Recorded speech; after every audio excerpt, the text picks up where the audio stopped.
Hi అండి, అందరికీ నమస్కారం. మీరు ఎంతగానో ఆదరిస్తున్న ఫుడ్ ఛానల్ ఫ్యామిలీ వంటికి స్వాగతం. ఈరోజు వీడియోలో పచ్చి పులుసు కాంబినేషన్గా ముద్దపప్పు ఏ విధంగా తయారు చేసుకోవాలో ఈ వీడియోలో చేసి చూపిస్తాను. ఈ రెండింటి కాంబినేషన్ సూపర్గా ఉంటుంది. చుక్క నూనె వేయకుండా రుచికరమైన వంట ఏదైనా ఉంది అంటే ఈ పచ్చి పులుసు ముద్దపప్పేనండి. చాలా తక్కువ టైంలో చాలా తక్కువ పదార్థాలతో ఈజీగా చేసుకోవచ్చు. ఇక అన్నంలో పచ్చి పులుసు వేసుకుని ముద్దకు ముద్దపప్పుతో నంజుకుని తింటే అబ్బా రుచి ఎంత బాగుంటుందో. రోజు తినే అన్నం కంటే ఒక ముద్ద ఎక్కువే తింటారు. ఇక లేట్ చేయకుండా నేను ఎలా చేశానో చూసి మీరు తప్పకుండా ట్రై చేయండి. ఇక వీడియోలోకి వెళ్ళే ముందు నా ఛానల్ సబ్స్క్రైబ్ చేసి బెల్ ఐకాన్ క్లిక్ చేసి వీడియోని చివరి వరకు చూడండి. ఇక వీడియోని స్టార్ట్ చేద్దాం రండి.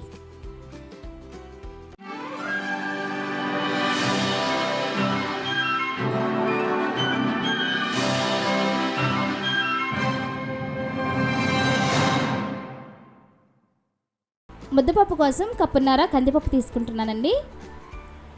కందిపప్పు ఎంతైనా తీసుకోవచ్చు, మీరు ఎంత కావాలనుకుంటే అంత తీసుకోవచ్చు, ఎంతనే ఉండదు.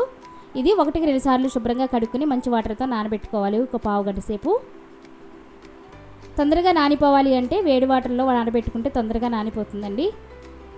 శుభ్రంగా కడిగి మంచి వాటర్తో ఒక పావు గంట 20 నిమిషాలు నానబెట్టుకోవాలి. ఈలోపు నేనైతే ఒక పెద్ద నిమ్మకాయ సైజ్ అంతా చింతపండు తీసుకున్నాను, పులుపుకి సరిపడా. దాన్ని ఒకసారి వాష్ చేసేసి మంచి వాటర్తో నానబెట్టుకోవాలి.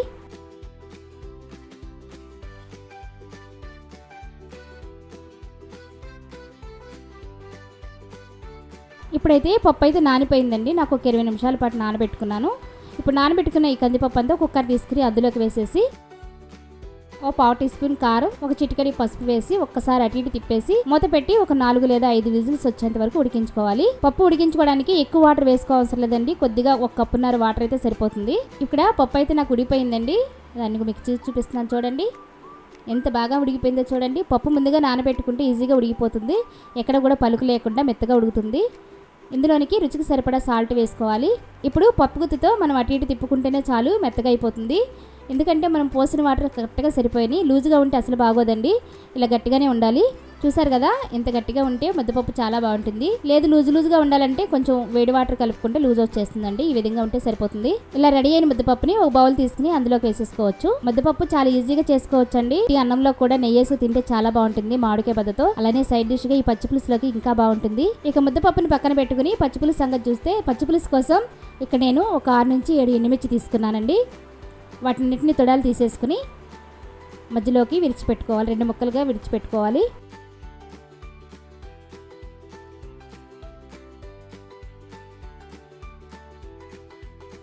కాయగా వేయించుకుంటే లోపల విత్తనాలు వేగవండి, పైన మాత్రమే వేగుతుంది.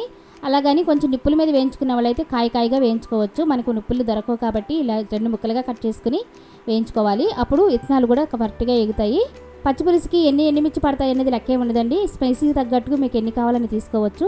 మీకు ఎంత పులుసు అయితే రెడీ చేసుకుంటున్నారో ఆ పులుసుకి తగ్గట్టుగా తీసుకోవచ్చు. ఇలా విత్తనాలన్నీ బయటికి తీసేసి విత్తనాలు కూడా వేయించుకుంటే చక్కగా మంచి రుచి అయితే వస్తుంది. చూసారు కదా, విత్తనాలన్నీ కూడా సపరేట్ చేసేసుకున్నాము. ఈ విధంగా చేసుకోండి వీలైతే. ఇప్పుడు స్టవ్ వెలిగించుకుని ఒక ప్యాన్ పెట్టుకుని అందులోనికి సన్నమంట మీద ఈ మిరపకాయలన్నీ కూడా వేయించుకోవాలి. హై ఫ్లేమ్లో పెడితే తొందరగా మాడిపోతే చేదొస్తుంది కాబట్టి నిదానంగా లో ఫ్లేమ్లోనే వేయించుకోవాలండి. ఇక్కడ ఎండుమిర్చి అన్ని దోరగా వేగిపోయినాయి, ఇంకెక్కువ వేగాల్సిన అవసరం లేదు, ఆ వేడికి అవే వేగిపోతాయి. ఇలా వేగిన ఎండుమిర్చినన్నింటినీ ఒక ప్లేట్లోకి తీసేసుకోవాలి. చూసారు కదా, ఇలా వేగితే సరిపోతుందండి.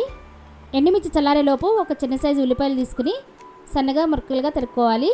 లావు ముక్కలు అయితేనండి మీకు తొందరగా మెదగు, సన్నగా తరుక్కోవాలండి. పెద్ద సైజు ఉల్లిపాయ అయితే ఒకటి సరిపోతుంది, చిన్న ఉల్లిపాయలు అయితే ఒక 2 వేసుకోండి. ఈ విధంగా సన్న సైజు ముక్కలుగా కట్ చేసుకోవాలి.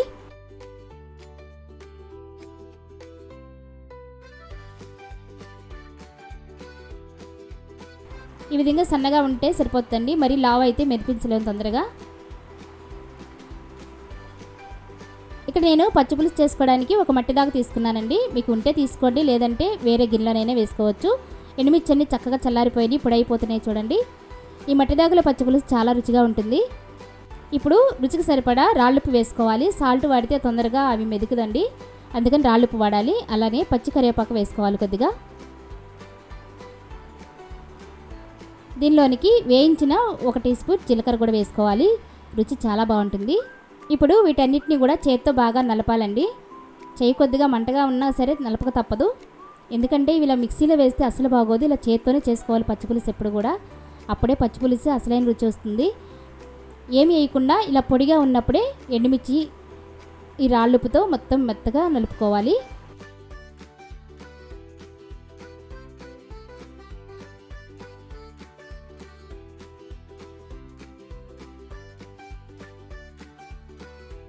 ఈ విధంగా ఎండుమిర్చి అంతా కూడా ఈ విధంగా నలిపేసుకునే వాళ్ళండి. ముందుగానే పచ్చపచ్చగా నలిగితే సరిపోతుంది.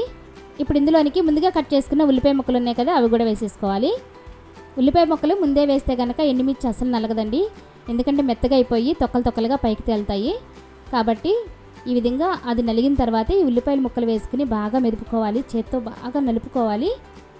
ఎంత బాగా అంటే ముద్దలాగా వచ్చేంత వరకు నలుపుకోవాలి ఓపికగా. చెయ్యి మండుతున్నా సరే తప్పదండి. ఈ విధంగా చేసుకోండి. పచ్చిపులుసు అంటే ఎంత బాగుంటుందో, ఒక ముద్ద ఎక్కువే తింటారు మీరు. ఇదంతా కూడా బాగా మెదుపుకోవాలి. అందుకే నేను పెద్ద ముక్కలు కోయకుండా సన్న ముక్కలు కోసుకోవాలని చెప్పాను. వీలైనంత మెత్తగా నిలుపుకోవాలి.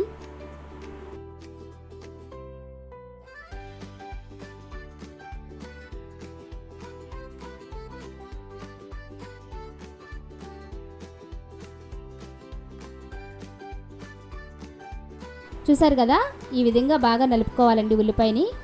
కారంతో పాటు ఎంత కలర్ఫుల్గా వచ్చిందో చూడండి. ఈ ముద్దలాగా వచ్చేంత వరకు ఓపికతో నిలుపుకోవాలి. అప్పుడే పచ్చిపులుసు చాలా బాగుంటుంది. మనం ముందుగా నానబెట్టుకున్న చింతపండు రసం అంతా గుజ్జు తీసుకోవాలండి. మనకి ఎంత పులుపు కావాలో అంతే వేసుకోవాలి. నానబెట్టిందంతా పడుతుందని కాదు, మనం సుమారుగా నానబెట్టుకుంటాము. మన కారానికి తగ్గట్టుగా ఎంత పులుపు అయితే పడుతుందో అంత పులుపే వేసుకోవాలి.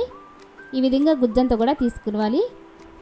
ఇప్పుడు ఈ చింతపండు రసాన్ని మనం ముందుగా నలిపి పెట్టుకున్న ఉల్లిపాయ ముక్కల్లోకి వేసుకోవాలి. తొక్కలేం పడకుండా చెయ్యి అడ్డం పెట్టి ఇలా వంపుకుంటూ వేసుకోవాలి.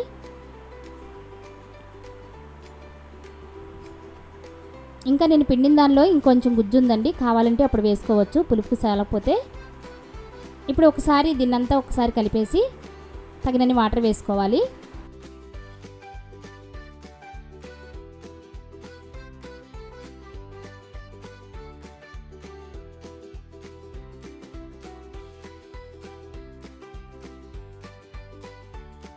మీకు ఎన్ని వాటర్ కావాలో అన్ని వాటర్ వేసుకోవచ్చండి. ఎక్కువ వాటర్ వేస్తే చిక్కదనం పోతుంది, సరిపడానే వేసుకోవాలి. కొంచెం పచ్చిపులుసు చిక్కగా ఉంటేనే బాగుంటుంది.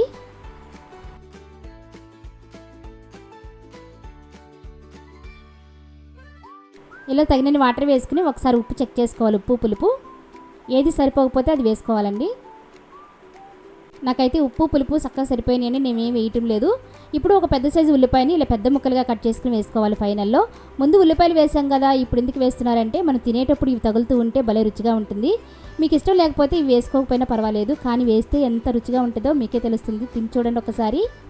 వీటిని దీంతో పాటు కొద్దిగా కొత్తిమీర కూడా కట్ చేసుకుని వేసుకుంటే ఫ్లేవర్ చాలా బాగుంటుంది.